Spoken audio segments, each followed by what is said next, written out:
Ha? Kadurah ke kudur? Kudurah. Ha. Dia kata wa fi saniyah. وبالثاني قدرة لا يمنع إطلاق الاسم عليه. Ha.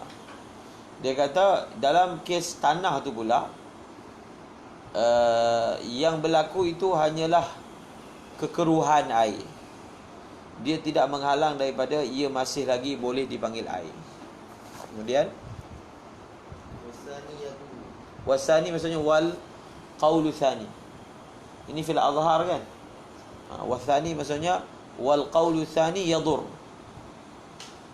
Qaul yang kedua dalam masalah ni, dalam kedua-dua masalah kan, dua masalah kat sini. Masalah mujawir dengan masalah turab matruh. Wasani dia kata apa? Yadur, memudaratkan. Keadaan itu memudaratkan kemutlakan air. Ha. Ka ni bila disebut ka, kias. Maksudnya apakah dalil pendapat kedua? Pendapat kedua punya dalil kiasan alal mutaghayyir. Kaf ni menunjukkan kepada ilhaq, dia panggil kias. Kerana mengkias. Hukum dia sama. Dia kata dia kias apa? Dia kias al mutaghayyir bi mujawirin bi mujawirin tahirin. Dia telah kiaskan dengan mujawir najisin. Dia kata kal mutaghayyiri fil awwali pada masalah pertama. Itu kias pada masalah pertama. Ini qaul kedua punya dalil. Dia kata kita hukum perubahan tadi mencederakan hukum asal air, merosakkan hukum asal air. Sama seperti mana dia bagi contoh, dia kata najis yang mujawir. Najis yang mujawir ni maksudnya contohnya bangkai kucing masuk dalam air, bau dia busuk. Wah, bangkai itu bau busuk. Bila masuk dalam air tu jadi busuk. Wah. Dalam keadaan bangkai itu tidak apa, belum pecah lagi, belum pecah dia punya perut, belum pecah dia punya, maknanya cecair tak ada lah, hanya ada pepejal, benda keras je. Kalau dah pecah, maka dia punya darah ke, dia punya perut tu boleh sebati air, itu dah jadi mukhalid. Dia nak bagi contoh bangkai kucing yang masih lagi bersifat mujawir. Mujawir tu maksudnya dia bukan benda yang boleh larut dalam air. Masuk dalam air, oleh kerana busuknya macam bangkai kucing, air itu jadi busuk. Berlaku perubahan pada air. Segi hukum fiqh, air itu hukumnya apa? Mutanajis. Kalau air itu kurang 2 kolah, tak perlu syarat berubah pun. Ini maksudnya air itu mestilah 2 kolah. Maka air itu najis. Walaupun bangkai kucing itu mujawir, tak larut pun dalam air. Dia kata samalah juga dalam masalah ni. Dia mujawir, tak larut dalam air, tapi dia memberi kesan kepada perubahan bau pada air tersebut, maka dia samalah juga. Cuma dalam masalah tadi tu dia menjadikan air itu mutanajis. Ini dia menjadikan air itu hilang sifat tahuriyah dia. Faham? Tahuriyah tu maksudnya suci, menyucikan. Samalah, kat sana pun tak boleh menyucikan, kat sini pun tak boleh menyucikan. Dia kias macam tu. Nanti kita ada jawapan dia. Ini kaedah Kanzur Raghibin ni dibawa dulu. Pendapat yang muktamad, apa alasan pendapat yang muktamad, kemudian pendapat kedua, apa alasan pendapat kedua, dan dia bagi dalil ataupun wajah tarjih. Antara dua ni, kenapa kita tarjih pendapat pertama, dia akan bawa lepas ni, dan dia akan bagi jawapan kepada dalil pendapat kedua. Faham? Baca? Duduk. Wa biza'faran. Biza'faran ni ataf pada al-mutaghayyiru biza'faran. Faham? Dia ataf pada binajisin tadi. Faham? Dalam masalah kedua dia kata tanah yang dibuang dalam air sehingga mengubah warna dia, hukum air tersebut tidak lagi boleh digunakan untuk bersuci. Dia punya hukum sama dengan masalah apa? Masalah air yang berubah dengan sebab za'faran. Apa beza dia? Dengan za'faran kamu kata, dia sebenarnya kamu kata tu, dua-dua ni qaul Imam Syafi'i. Bi za'faran, masuk dan berubah jadi warna merah. Ubah warna kan? Ubah. Masuk tanah, ubah warna juga. Tanah larut. Faham? Tanah ni dia larut. Tanah ni dia bukan masalah. Dia tu mujawir. Dia tu tanah. Tanah tu kenapa tidak mudaratkan? Sebab dia tanah. Itu elak dia. Faham? Okey, itu dia punya jawapan. Lagi? Konfirqal awalu wa farraqal awalu. Jadi dia macam ni. Sekarang ni pihak muqabil dia bawa dalil tapi kias. Faham? Kias. Bila kita nak menjawab orang yang bawa dalil pakai kias, dia kias satu masalah dengan masalah yang lain kan. Dia ada maqis dan juga maqis alaih. Jadi dalam kas ni sebenarnya kita boleh buat latihan untuk usul fiqh yang kita dah belajar. Faham? Dia ada maqis dan maqis alaih. Dia ada maqis, dia ada 4 kan rukun kias ni. Maqis alaih hukum, lepas tu ilat. Ilat ni dipanggil jami'ah. Apa maksud jami'? Ilat lah yang menghubungkan antara maqis dan juga maqis alaih. Apa maksud menghubungkan? Dia memberi kepada maqis hukum yang sama yang ada pada maqis alaih. Faham? Tetapi ilat ni antara masalah, bukan antara lah, masalah yang paling susah dalam usul fiqh. Panjang. Biasanya tak sempat pun. Itu dah hujung pula, dia ustaz je laju. Lagi tak faham? Dah lah susah, itu laju pula. Jadi kita tengok pada praktikal terus. Jadi kalau kita tengok contoh-contohnya, otak kita boleh faham tentang apa maksud kias. Jadi bila khasam dia panggil. Khasam ni sepihak lawan. Dia bawa dalil secara kias. Maka dia ada bila kita nak batalkan hujah dia panggil naqdul hujjah. Antara ruang dia adalah kita tengok kepada munasabah. Maksudnya dia telah kias satu masalah dengan masalah yang lain. Antara syarat kias ni dia kena ada munasabah. Faham? Kalau kita kias satu benda dengan satu benda yang lain, tapi antara dua ni ada perbezaan. Kita kalau nak kias, kena kias satu benda dengan benda yang lain yang sama ciri-ciri dia. Oh, kias tu betul. Faham? Kalau kita kias dengan satu benda dengan benda lain dengan sesuatu yang ada beza antara dia dengan ni, itu dipanggil istilah dia dipanggil qiyas ma'al farid. Faham? Kita akan jawab, kamu punya kias ni qiyas ma'al farid. Faham?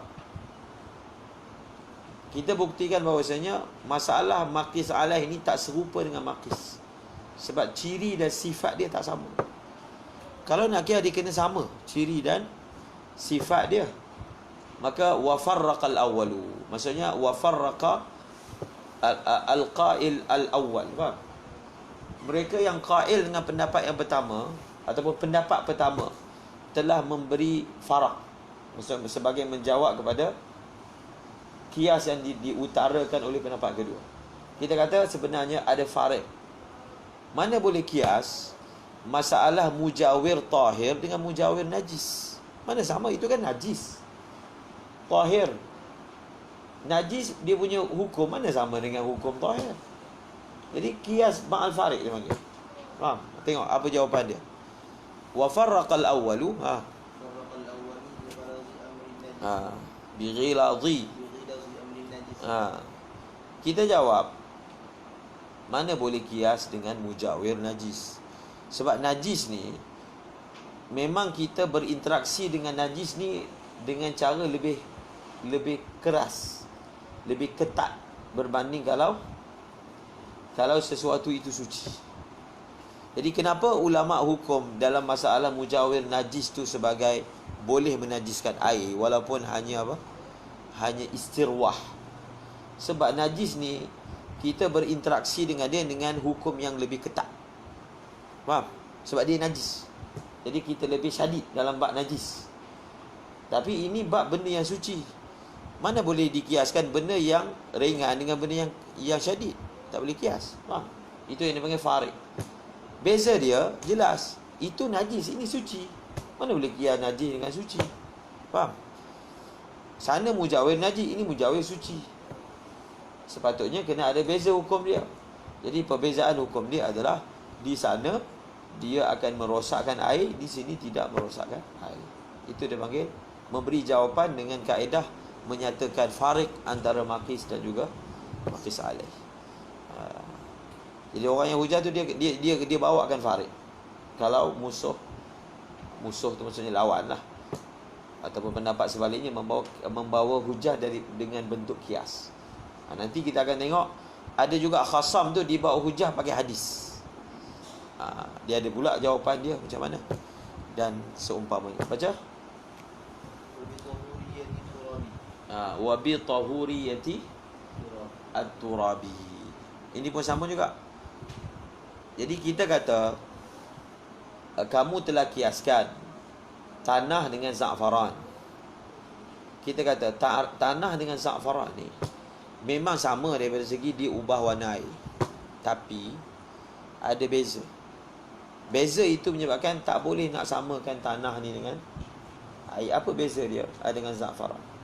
Beza dia, tanah ni dia ada sifat tahuriyah. Faham? Bi tahuriyati turab. Tanah ni dia ada sifat tahuriyah. Apa maksud dia ada sifat tahuriyah? Dia ada upaya untuk bersuci dengannya dalam masalah tayamum. Faham? Tahuriyah.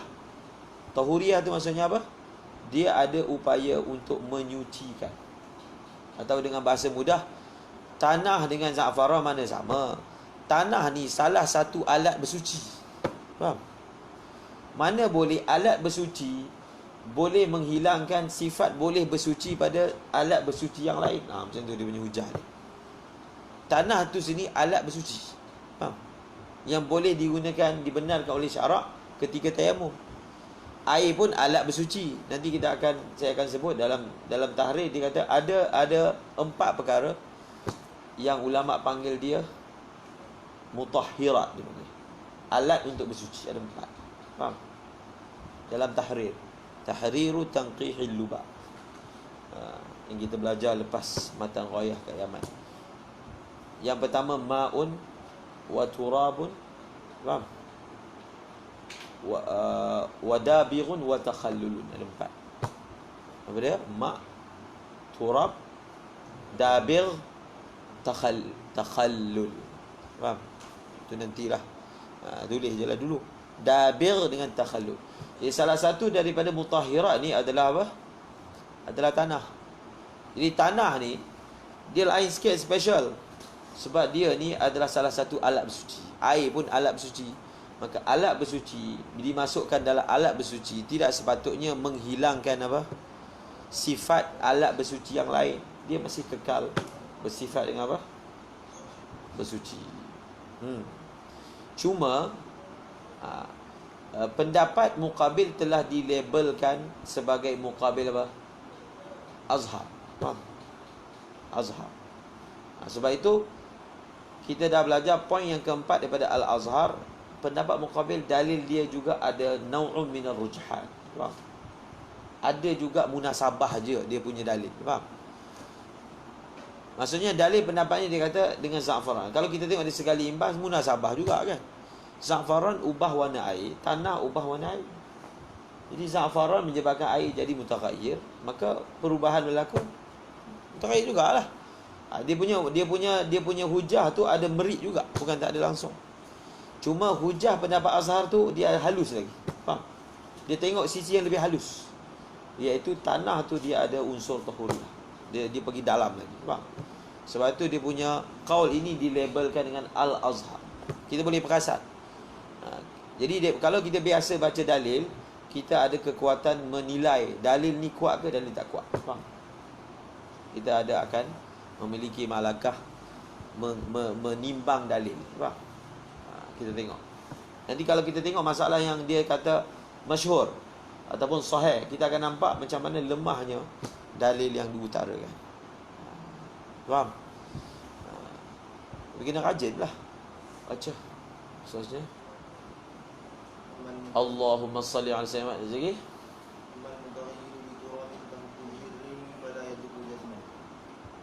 Ini faedah tambahan. Amal mutaghayyiru tahubbu bihi rihu fala yadurru jazman. Ini dalam istilah fiqh dipanggil mahal khilaf. Mahallul khilaf. Sesuatu khilaf tu dia ada sudut khilaf. Contohnya kan dalam matan tu dia kata ulama khilaf tentang masalah tanah yang masuk dalam air. Faham? Yang khilaf tu, maksud yang ada dua qaul Imam Syafi'i tu, yang kata khilaf tu adalah dalam masalah tanah yang dibawa masuk dengan sengaja. Bukan tanah secara mutlak. Tanah yang dimasukkan dengan sengaja. Kat situ yang khilaf. Adapun tanah yang masuk bukan dengan sengaja, tidak ada khilaf. Faham? Bahawasanya air itu tetap mutlak. Jadi dalam syarah ni dia bagi tahu mahal khilaf. Dia panggil istilah dia apa? Mahallul khilaf. Jadi bila kita jumpa khilaf, antara benda yang kita kena kenal pasti mahallul khilaf. Bukan dia punya khilaf tu tanah secara mutlak, bukan. Tanah yang dimasukkan dengan sengaja. Yang tu ada dua pendapat tu. Kalau tanah itu tahubbu bihir rih, yang dibawa oleh angin, maka dia kata fala yadurru jazman. Faham? Jazman tu maksudnya bila khilaf. Faham tak? Dia maf'ul mutlak kepada fi'il mahzuf, ajzimuhu jazman. Faham? Ajzimuhu jazman atau jazamtuhu jazman. Baca.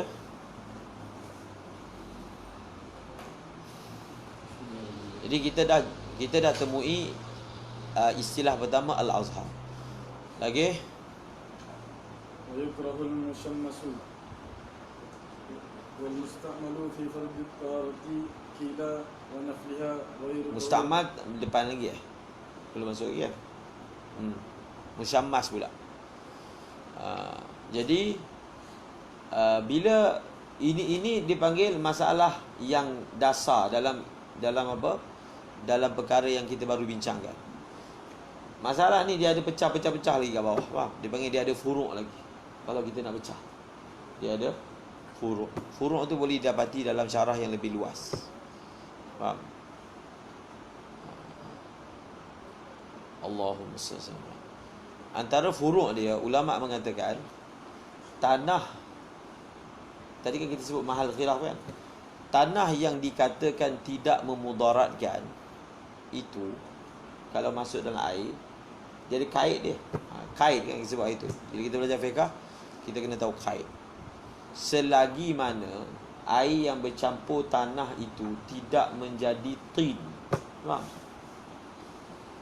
Tidak menjadi apa? Tin. Kalau dia sampai tahap jadi tin, tak boleh guna bersuci. Maksudnya tanah tu masuk banyak sangat sampai dia jadi apa? Selut tanah. Kalau sampailah dia punya banyak sampai dia tu panggil tin. Min tinil lazim. Tin ni adalah tanah yang mencampur air. Orang panggil tin. Faham? Kalau turab tu tanah aja. Jadi masukkan contohnya satu ni, kita masukkan tanah-tanah sampai dia jadi apa? Selut tanah. Kalau kita pegang tu, ambil wudu pakai selut tanah tu, boleh tak? Tak boleh. Itu dah jadi tanah betul. Yang ini yang dikatakan boleh ni kalau hanya kekeruhan sahaja. Faham? Jadi itu juga dipanggil mahal khilaf. Mahal khilaf maksudnya yang kata khilaf itu satu tadi kita kata sekiranya dimasukkan dengan sengaja. Maka kalau dia dimasukkan bukan dengan sengaja, tak ada khilaf bahawasanya dia boleh digunakan untuk bersuci. Itu dari segi sisi ni. Dari satu sisi yang lain, sekiranya tanah itu dimasukkan dengan kuantiti yang banyak sehingga dia menjadi tin, tidak ada khilaf. Tanah itu tidak boleh digunakan untuk bersuci. Faham? Tadi masalah yang pertama tadi tidak ada khilaf. Tanah itu boleh, air itu boleh digunakan untuk bersuci kan. Kalau dalam masalah kedua yang tin ni tidak ada khilaf bahawasanya keadaan ataupun air itu ataupun tanah itu, tin tersebut tidak boleh digunakan untuk suci. Itu dia panggil furuk. Dia ada furuk lagi, furuk. Jadi orang mengajar fiqh dia hafal furuk. furuk yang ulama bawa. Contohnya kan, air masuk, air masuk, benda suci masuk. Ini masalah air mutaghayyir ni. Kemudian dia tak pasti. Kan salah satu syarat dia, perubahan itu adalah perubahan yang menegah daripada dipanggil nama air. Sekarang ni ada benda asing masuk, contohnya za'faran, contohnya nila masuk, contohnya kopi dan seumpamanya. Bila masuk, maka dia syak. Perubahan ni, perubahan yang telah berlaku ni, perubahan banyak ke sikit, dia pun tak dapat nak tentukan ini sikit ke banyak. Macam mana pula hukum dia? Yang tadi tu kalau dia pasti, maksudnya kalau dia pasti perubahan tu sikit je, itu secara pasti hukumnya boleh guna untuk bersuci. Satu lagi sudut, dia pasti perubahan itu banyak, maka apa? Tidak boleh guna untuk bersuci. Macam mana pula dalam keadaan yang dia tak pasti? Dia pun tak pasti nak hukum. Ini banyak ke sikit? Air tu boleh guna tak suci? Adalah jawapan dia dalam kitab. Jawapan dia, kita pakai kaedah asalnya air itu boleh guna untuk bersuci. Asalnya air itu adalah mutlak, betul tak? Perubahan tu baru datang. Bila kita syak pada apa? Perkara yang membatalkan tahuriyahnya air itu, maka bila kita syak, kita akan kembali pada asal. Asalnya dia boleh guna untuk bersuci, maka bolehlah guna untuk bersuci. Itu pun salah satu lagi daripada kaedah fiqh yang diperhatikan. Al-aslu al-tahur dalam masalah air. Asalnya air itu adalah mutlak. Kita syak pada perkara yang memudaratkan dia, maka kita kembali pada asal. Faham? Allahumma salli alaihi wasallam. Dia ada lagi lah furuk. Banyaklah furuk dekat dalam syarah. Habis. Kita masuk pada wal mutaghayyiru. Mutaghayyiru pula. Musyammas pula. Wa yukrahul musyammasu. Wa ikhtira fi musyammasin alla yukrahu. Faham? Dalam kitab Zubat dia kata, baca dulu. Wa yukrahul musyammasu. Pendek je. Dalam matan minhaj tentang air musyammas ni, dia perkataannya dua je. Wa yukrahul musyammasu. Bas. Dimakruhkan akan air musyammas. Air musyammas tu benda apa? Apakah syarat-syarat air musyammas? Tak disebutkan. Kenapa dia tak sebut? Adam bin Muhammad Adam. Kan? Adam apa? Fuad. So ayat abang dia Fuad bin Ahmad Fuad kan? Bukan Adam bin Ahmad Adam.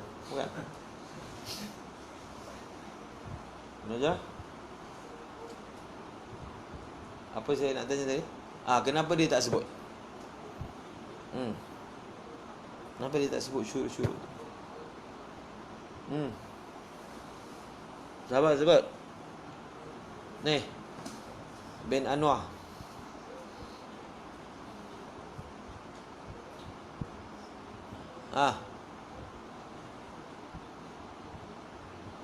Kenapa?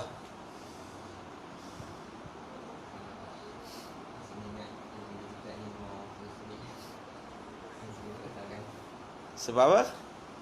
Saya ingat yang lagi kita ni mau sedikit je. Jadi saya tak buat. Cakap.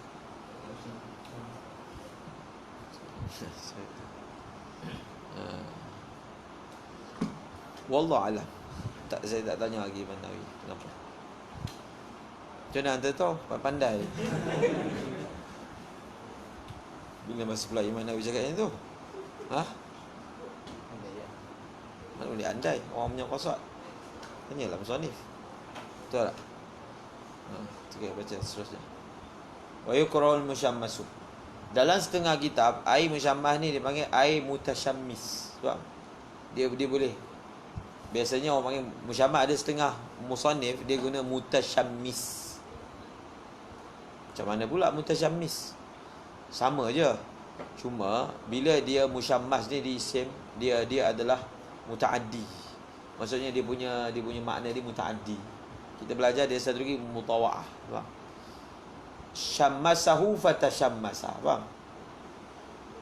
Apa faedah menggunakan perkataan mutasyammis? Ini dakik lah. Dakik dalam takbir. Sebab dia nak bagi isyarat bahawasanya untuk air itu boleh jadi musyammas. Air kalau nak jadi musyammas tidak ada syarat ada orang buat dengan sengaja. Ada orang yang bawa letak bawah matahari, tak ada syarat. Kalau air itu contohnya bertakung, ada bekas besi bertakung sebab hujan. Faham? Jadi bertakung sebab hujan. Kemudian bila musim panas, matahari panas, menjadikan air dia musyammas kan. Maka air itu tetap dipanggil musyammas. Untuk air itu menjadi musyammas tidak perlu fi'lu fa'il. Tidak perlu perbuatan orang. Kalau berlaku macam tu musyammas. Asalkan air itu cukup syarat musyammas, dia musyammas. Tidak ada dalam syarat musyammas mesti ada berlaku. Tidak ada syarat dalam musyammas perlu ada pelaku, fi'lu fa'il. Dan musyammas ni dia ada syarat-syarat dia. Cukup syarat dia ada dua. Cukup syarat barulah dia jadi air musyammas. Satu. Cukup syarat barulah dia makruh. Ada keadaan air tu musyammas tapi tak makruh guna. Faham? Jadi kalau kita nak sebut secara keseluruhan, syarat-syarat makruh penggunaan air musyammas. Kalau nak pecahkan, mula-mula kita kata syarat-syarat air itu dipanggil musyammas. Habis. Kemudian syarat-syarat makruhnya penggunaan air musyammas. Sebab ada keadaan yang mana menggunakan air musyammas itu tidak makruh. Dan karahah di sini adalah karahah tanzih, bukan karahah tahrim. Ini pun ada perbahasan. Perbahasan ini sepatutnya kamu dah belajar dalam kitab Al-Iqna' fi Halli Al-Fadhi Abi Syuja'.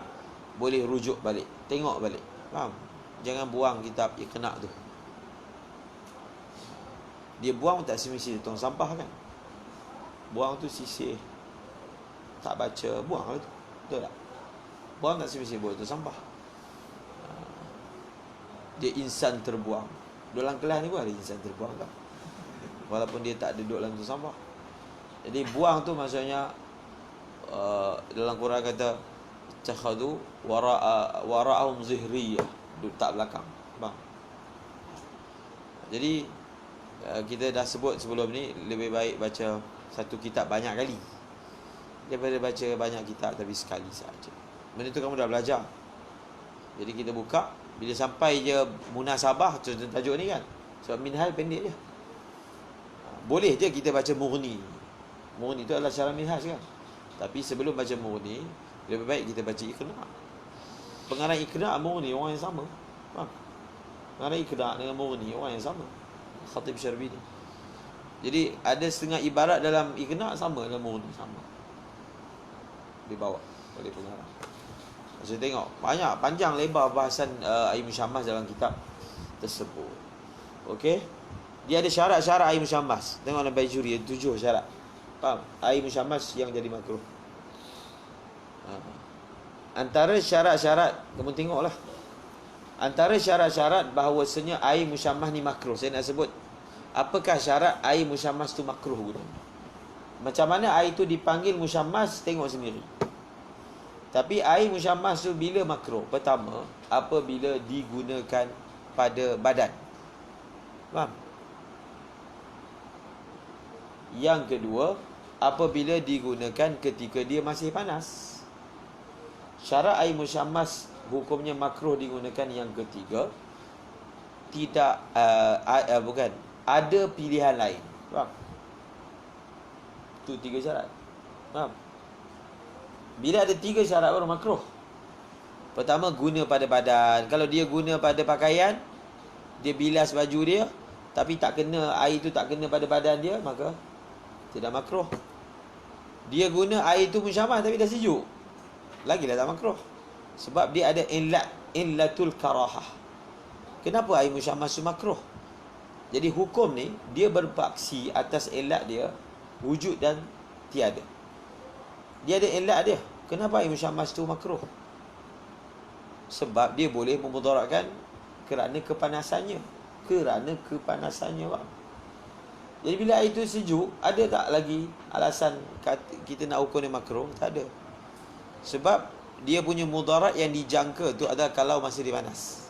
Kalau dia sejuk, dah tak ada mudarat. Maka bila tak ada panas tu tak ada, maka tidaklah ada illat larangan.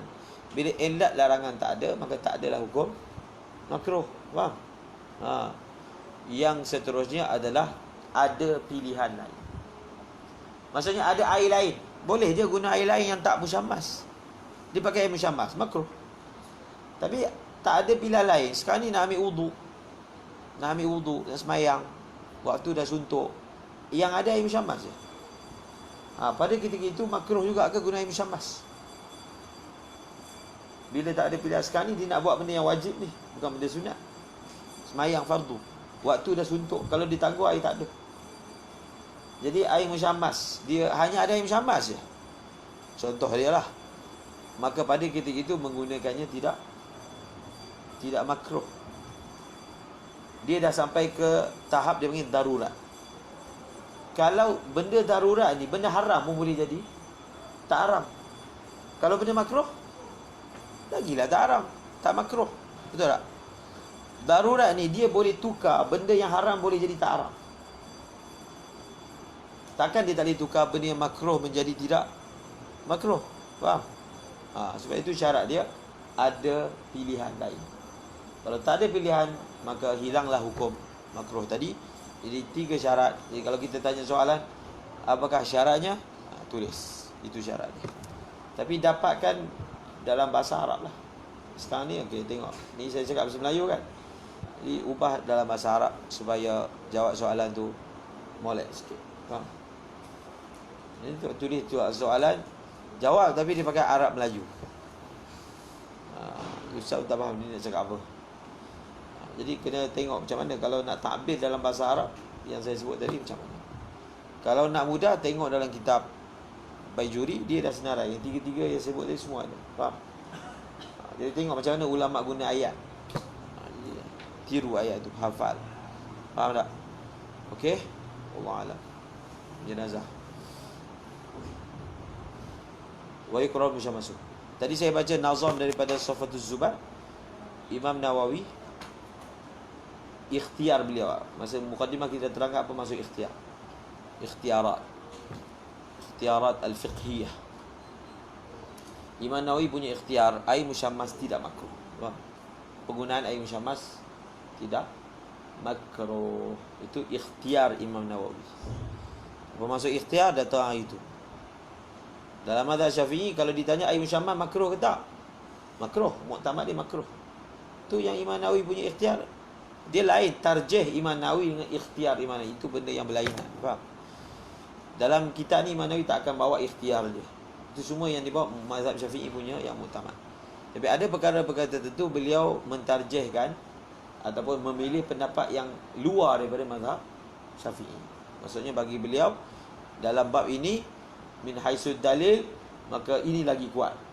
Maka perkara ini digelar oleh ulama ikhtiar. Faham? Ikhtiar Syafi'i, ikhtiar Al-Ghazali, ikhtiar As-Subki dan seumpamanya. Jadi benda tu diberi tambih oleh pengarang kitab Safatuz Zubat. Dan dalam Taqrirat Sadidah pun dia akan sebawa.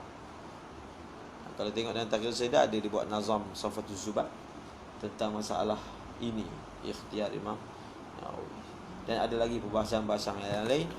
Ulama bincangkan air musyammas ni dia makruh ni, apa dalil dia? Jadi kita tengok sikit dalam apa? Dalam Kanzur Raghibin.